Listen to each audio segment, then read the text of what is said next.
Hello, dear listeners, and welcome back to Book Summary 5, the 5-Minute Summary channel. I'm Sammy, your host. Today we're exploring Thinking in Systems, a primer by Donella Meadows, published posthumously in 2008.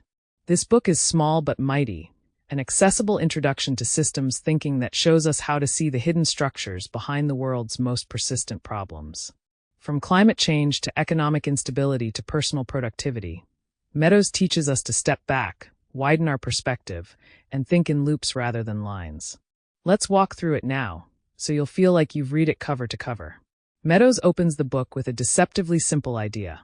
A system is a set of things, people, cells, organizations, molecules, interconnected in such a way that they produce their own pattern of behavior over time. Systems are everywhere. Your body is a system. So is a traffic jam. So is the economy. But here's the kicker. Most of us are taught to look at events and outcomes, not systems. So we treat symptoms, not causes. We patch leaks but never ask why the pipe keeps bursting. One of the core ideas Meadows introduces early on is the concept of stocks and flows. Think of a bathtub. The water in the tub is a stock, and the faucet and drain are flows. The water level rises or falls depending on how much comes in and goes out. But most systems are more complex than a bathtub. They involve multiple feedback loops, some reinforcing, some balancing. For example, when your body heats up, it sweats to cool down. That's a balancing loop. But if your savings earn interest, which earns more interest, that's a reinforcing loop. These loops interact in sometimes surprising ways. Meadows emphasizes that systems are dynamic, often nonlinear, and sometimes counterintuitive. A classic example is the predator-prey relationship. If there are too many predators, prey populations fall. But if there are too few predators, prey populations explode and then crash due to overuse of resources. It's not always more is better or less is worse. It's about the delicate balance between feedback loops that keep things in motion.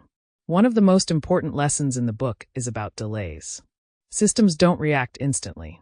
A change in one part may take days, months, or years to ripple through. This makes it hard to connect cause and effect. You might implement a new policy, see no improvement, and abandon it just before it would have worked.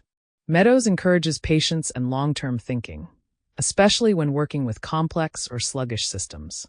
Another powerful insight she offers is the idea of leverage points, places in a system where a small shift can produce big change. But, counterintuitively, the most effective leverage points are often the least obvious. Changing numbers like taxes or subsidies may have only minor impact.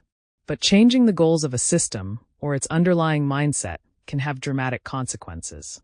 For example, if a school system is focused solely on test scores, it will behave very differently than one focused on fostering curiosity or equity. Same structure, different purpose, very different results. One of Meadows' most compassionate ideas is that systems are self-organizing. They often evolve and adapt without central control. That's both hopeful and humbling. It means that change doesn't always have to come from the top. A grassroots movement, a shift in norms, or a new way of thinking can reshape the system from within. And perhaps most importantly, Meadows reminds us that systems thinking requires humility. We'll never fully understand a complex system. We can model it, test it, adjust our interventions, but we have to expect surprises, unintended consequences, and limits to our control. That doesn't mean we give up.